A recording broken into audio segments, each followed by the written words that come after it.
Alright guys, this is going to be my guide for the Spark Bloodmage. So this build is actually a bit of a side character on top of the other build guide I just made for the Spark Bloodmage cast on crit. So it is got a few similar mechanics, but overall it is kind of a different character. This is a build that I would probably create if I had maybe 40 or 50 divines, whereas the other one could probably get you started. So maybe for like just 10 or 15, maybe 20 divines. So this is more of a endgame setup on top of the other one, but you can also play this two separate builds. This one probably is a little bit stronger overall. I'm just going to talk a little bit about the build mechanics regarding this build. So the way it works essentially is you pick up Undying Hate with Tech Rod. So as you can see in tribute to Tech Rod, the souls do not matter. They just kind of change all these other values over here. But you need Tech Rod because it gives you the big cluster here, Sacrifice of Blood. And what this does is, depending on how much life you spent in the past 8 seconds, you get regen, and it makes your skills cost more life. We stack a lot of life cost on our Spark Gem, which you'll see in a second. We pick up things like over here, converted light cost, increased life cost, more increased mana cost, which converts over. And we get our Spark to as much mana cost as much life cost as possible. So in this case, it is going to be 2,500 life. And what this actually results in, if I hold this down here, you will see after a certain amount of time, it'll ramp into regeneration that is more than my cost, and it will keep me at full. And the regeneration is actually insane. So if you see here, I'm at 12k, and I can push to around maybe 15, 16k, depending on if I've got faster cast speed when I'm actually mapping. So in this state, you are regenerating about 12.5, 13k life per second, which easily keeps it with the mana cost of the cast. So you're pretty much immortal in terms of your regeneration. So that's the basic mechanics of how it works. We achieve this through, we treat our damage through this through Atalui's Bloodletting. So this makes you do 2% of damage, it's extra fizz per 10 life cost. Because our Spark costs so much, this is giving us about 3 or 4 times the damage of Spark, so 300k on top of that Spark there. And with our sigil, with everything up while we're in maps, this is going to be close to a million Spark DPS with all of our buffs when we're actually mapping around. So it's getting close. I'm sure if you push this to full end game, you'd get to 5 to 10 mil Spark, but at the moment it's enough to just kill everything in the game.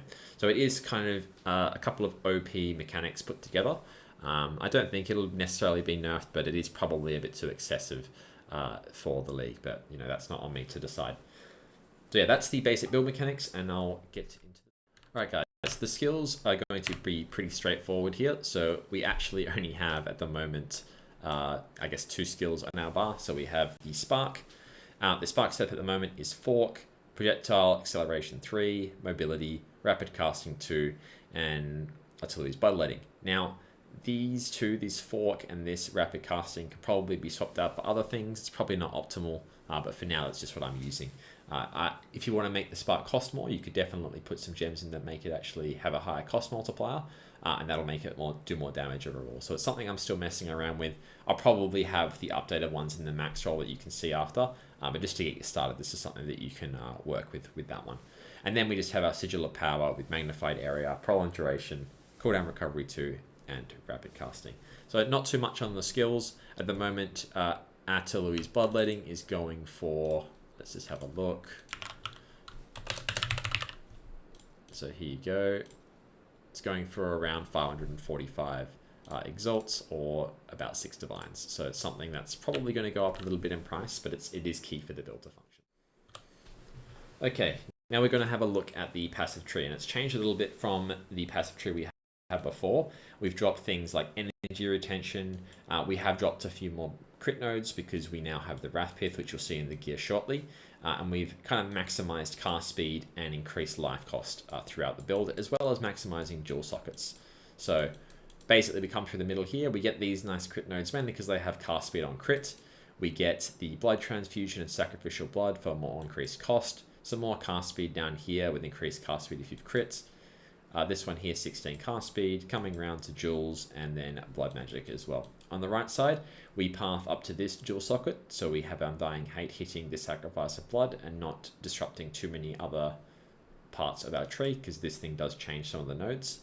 Then we have our pliable flesh. This is nice to have with our amulets, because we are using the Defiance of Destiny at the moment. So it's recoup is something that you kind of want with that, just to make the sustain a bit better in terms of when you're getting hit. We take these nice little crit nodes here, mainly aiming for the bonus, because again, we have a lot of crit hit chance from our life pool with the Wrathpith. Jewel sockets, we still take Wild Storm, because that base lightning damage does still scale the fizz from our new bloodletting support. More bonus here. We come around here, max life, the only max life roll on the tree, our node on the tree, and then increased life recovery rate helps with our leech rate. More bonus coming around the side to acceleration, and then coming to some more bonus down here. And as for the attributes, we mainly want to get enough intelligence to cast our spark, which in this case is 157, and then the rest can go into strength to give us the +2 life per 1 strength. So that is the basic passive tree that I've got at the moment. Again, any updates on this will be put in the max roll, which you can see in the description down below. Alright, so the next thing we are going to talk about is the gear, and this is probably the biggest part of the build in terms of getting it to work. And there is a lot of uniques that are all required and are also just nice luxuries to have with the build. So we'll first start with the Wrathpith Globe here, because it's kind of how a lot of it functions. So this gives some nice energy shields, some nice life. And it has 3 kind of key stats here for us. So at first it has non-channeling spells cost an additional 6% of your life. So what that's doing is that's making our spark cost a lot more. So instead of 741, it's costing 2,500 based on our life pool. So it's taking that 6% and putting it over here. Then we have 5% increased critical hit chance per 100 life. Again, our life pool is giving us about 350, 400% critical hit chance just from that node there. So it does fill out a lot of crit, and I think I'm almost at crit cap here. I will be getting some more life, and this will be filled up to 100% in the next day or so. And then the last one we have is non-channeling spells deal 10% increased damage per 100 max life. Now this thing is probably the best thing on here. As you can see, we have 7.5k life. This is giving us about 760% increased damage, and that's all sources. So that works with lightning, that works with our physical. So that is an insane scaler for the build as a whole, and probably key to transition to this build. So you definitely need that to start. The second thing that's probably a key unique is this Undying Hate Tech Rod. You don't necessarily have to buy the Tech Rod one straight up. I think there's like 5 different names there can be, boss names. So you can actually buy a cheaper one and then divine it. And you can also, with the Tech Rod or with the Undying Hates as well, you can desecrate them, which gives a couple of little extra bonuses on the surrounding nodes. So you can get like a bit of int, a bit of strength, a bit of elemental damage. I haven't gone about doing mine yet. If you are going to do it that way though, make sure you choose like another name, which one of the cheaper ones first, then desecrate it and unveil the things that you want, then divine it into tech rods, because if you desecrate it, there's a chance that the jewel gets changed or deleted in some way. So just be wary of that if you are going to go for that. I'll eventually craft a better one than this, but this is just my base one for now. The next kind of key unique I want to talk about is the combs. So the combs heart here gives us big life, a big amount of life. So I've got 1650 here. The base is 1500. But you have no spirit, so we're not going to be using any cast on crits anymore. We are just going pure spark, but this is giving us, you know, the majority of our life of the build. So it's a big chunk of life, which obviously scales with the Wrathpith and all sorts of that sort of stuff. So it is really key for it. You can corrupt it to 3 sockets, or you can corrupt it to getting about 1800, maybe a bit more life. So it is something to get for the build, and it's pretty much key. Probably don't need it, but it's something that is very nice to have. And then the Veil of the Night, again, it's what allows us to get our life so high. So it has that 55% increased maximum life, which is a huge multiplier on our life pool. So you see there it goes from 7.6 to 5k. And it gives us a bit of attributes as well. And again, it's 50% as default. I think you can corrupt it to 60% if you get lucky with that. But it does have a downside of you have no elemental resistances, which is quite interesting. So it gives us 0 fire, cold, and lightning. It is just elemental. So that is going to, our effective hit pool is going to be probably similar or a little bit less than something that's like a 3k life build with capped resistances. But we've tried to work a way around that with things like Defiance of Destiny, which doesn't necessarily help with one-shots, but it can help with the smaller hits. And that is one of the downsides. The elemental res is just going to be a bit harsher, the elemental damage that's coming in. But I still think it's better, probably defensively, than the other build. but it's not too bad with that one. There is also some benefits of having this setup.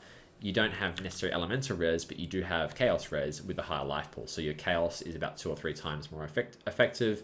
Some of the dots, especially the physical dots, are obviously less effective on you, and physical hits in general are less effective on you because you do have that higher health pool.